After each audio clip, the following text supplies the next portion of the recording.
자, 다음은 이제 보험 관련 계약자와 피보험자 의무에 대해서 좀 알아보겠습니다. 계약 전 알릴 의무를 우리는 고지 의무라고 하고요. 계약 후 알릴 의무 통지 의무라고 하는데 도대체 뭐를 어떻게 알려라는 거냐고, 뭘 어떻게 알려야 되는지 여러분들이 사실 보험에서 다니지 않으면 알 수가 없어요.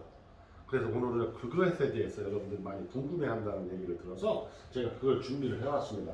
보험회사 사람들이 보통 하는, 이것도 모든 사람이 아는 게 아니라 알만한 사람들만 아는 게 ICPS라는 게 있어요. 이거 말고 또 뭐 있는데 인슈어런스 클레임 플리 시스템이라서 보험 사고를 정보를 모았다가 알려주는 시스템입니다.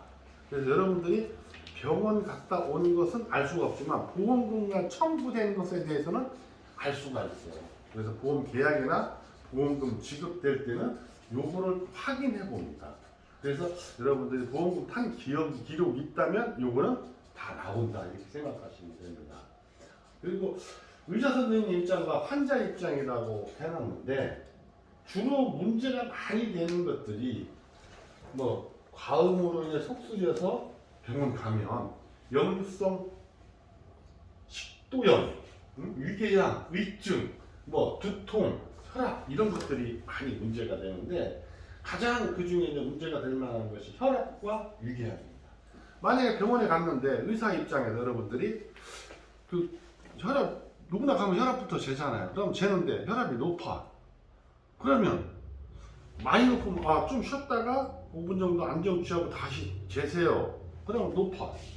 그러면 여러분들이 의사가 혈압약을 처방해야 됩니까? 안 해야 됩니까?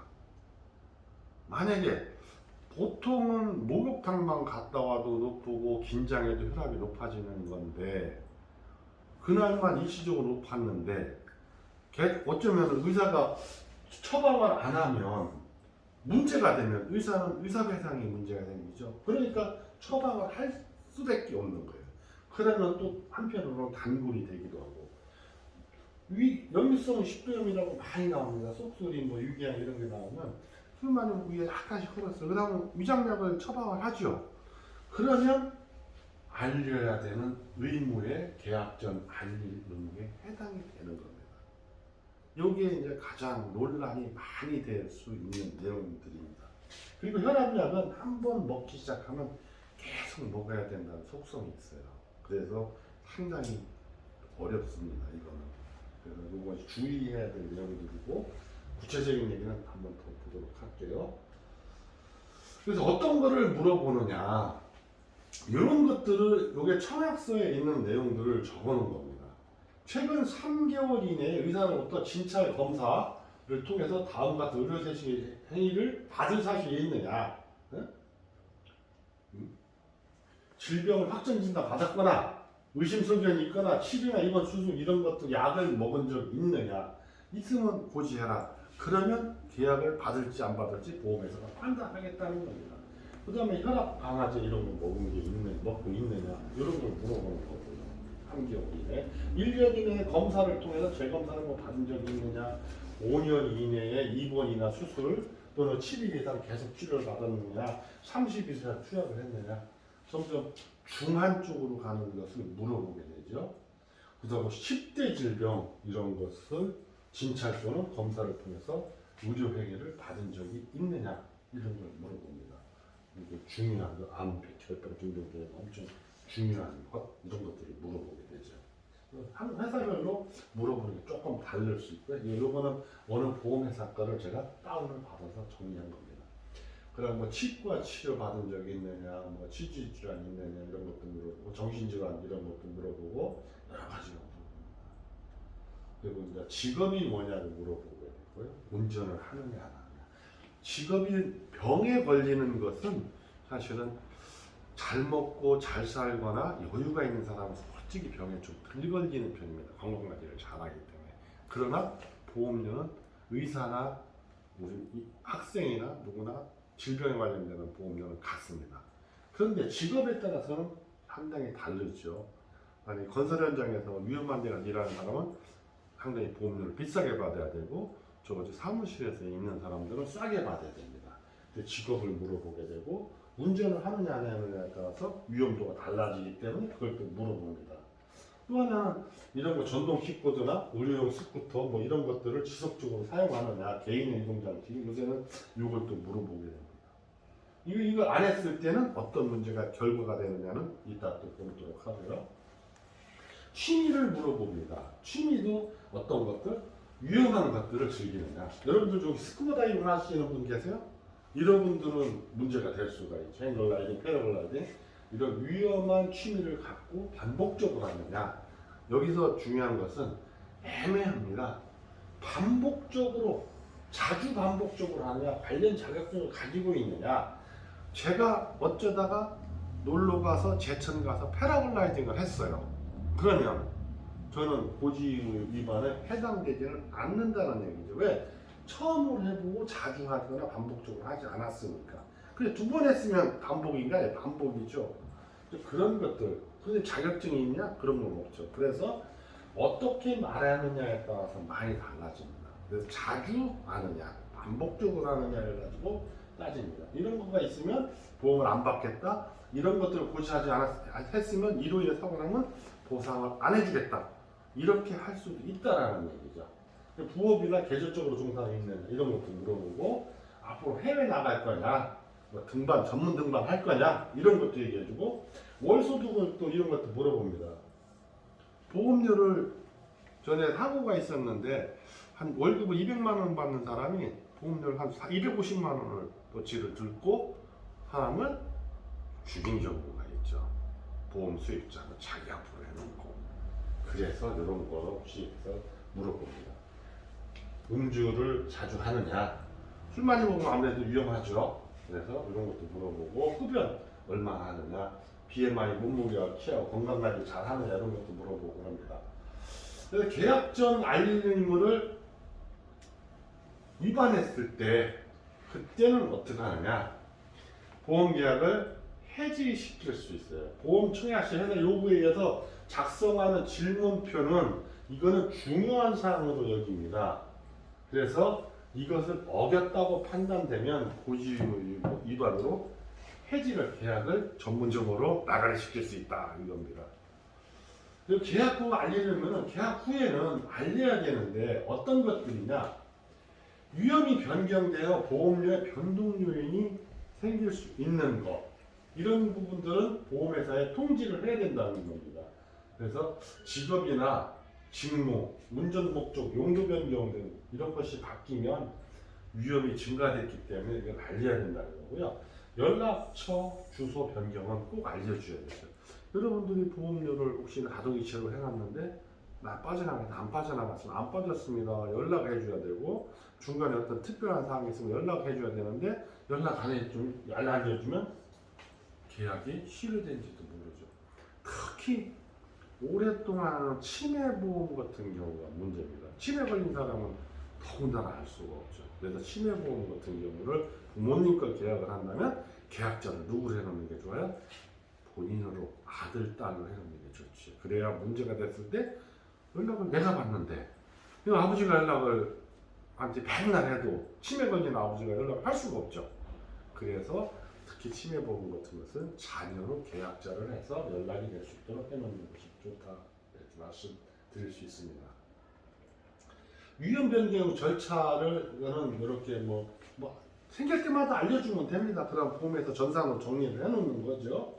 그런데 이제 이게 안 했어요. 그래서 이거를 해야 되는데 직업이 바뀌었는데 그전에는 제가 학생이었는데 취업을 했어요. 실제로 있었던 일입니다. 취업을 했는데 어디를 했느냐?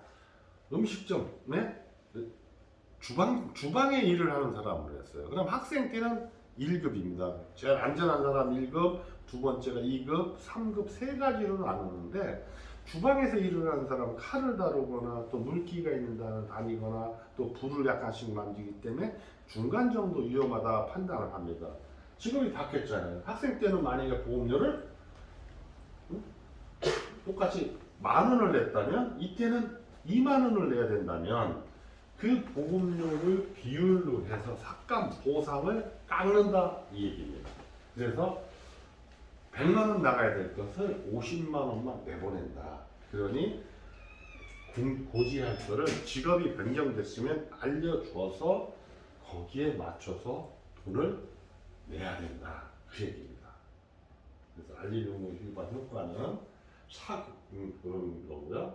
사고가 났는데 이분이 직업과 관련돼서 사고가 나는 게 아니라 아까는 식당에서 일을 하다가 사고가 났을 경우는 그 비율로 보험료 내야 되는 비율로 삭감을 한다고 했는데 이분이 만약에 사고가 났는데 그거랑 상관없이 퇴근하다가 버스 안에서 사고가 났다. 그러면 이 사람은 직업하고는 전혀 상관이 없잖아요.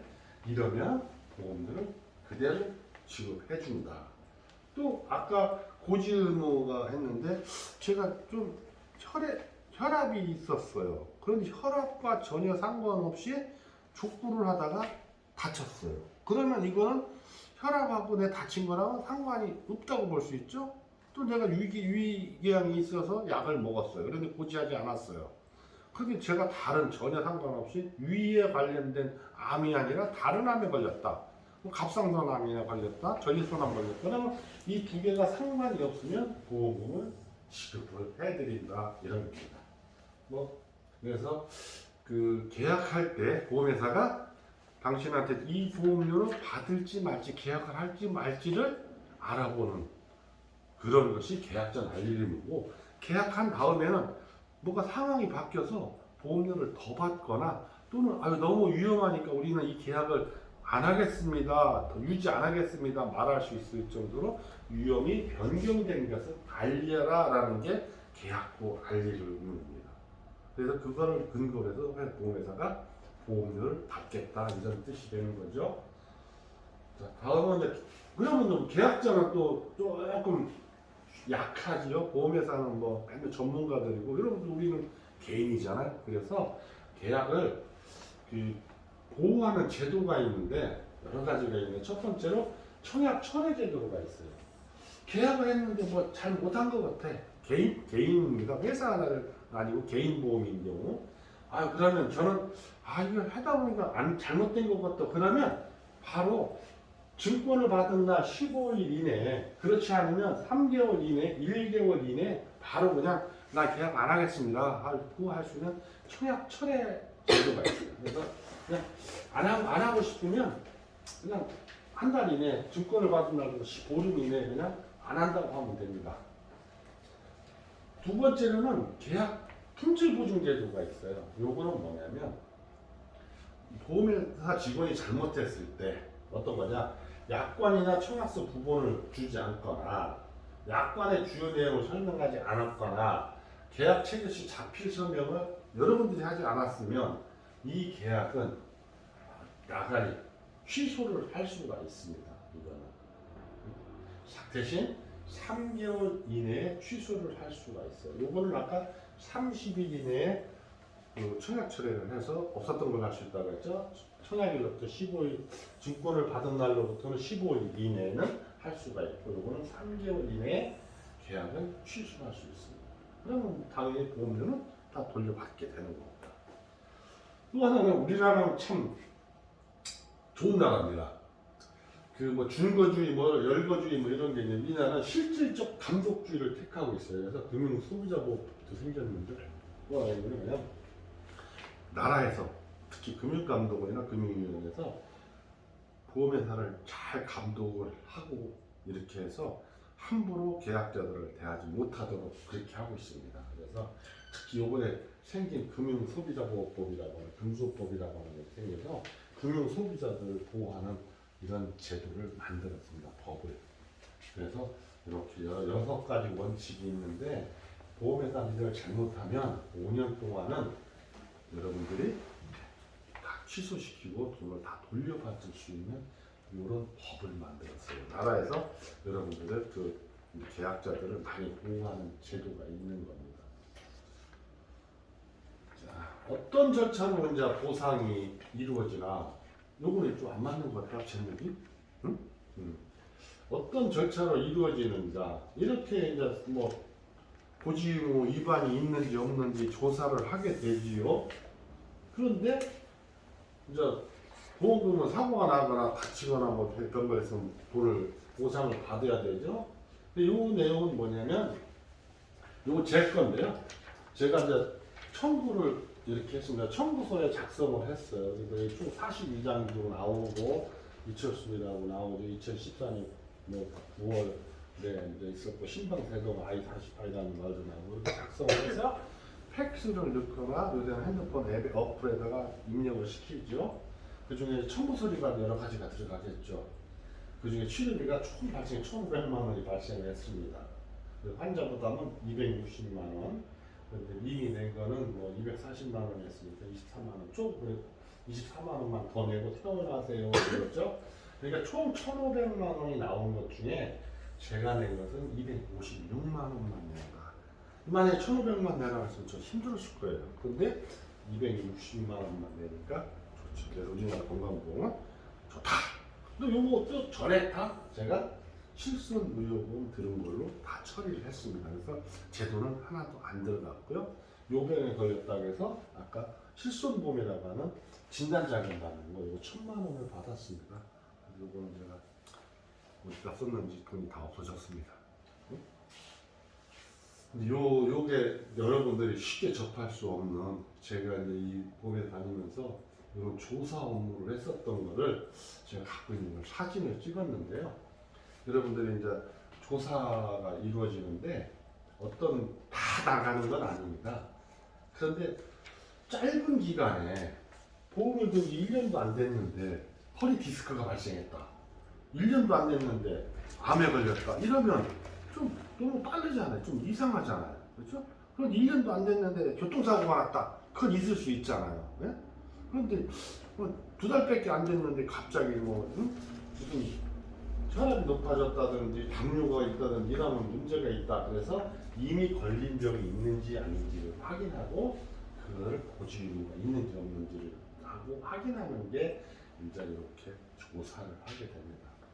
그런데 짧은 기간인 경우도 하지만 또 하나는 이렇게 이제 암에 걸리거나 뇌졸중, 3대 이런 큰 병에 걸리면 또 조사를 나갑니다.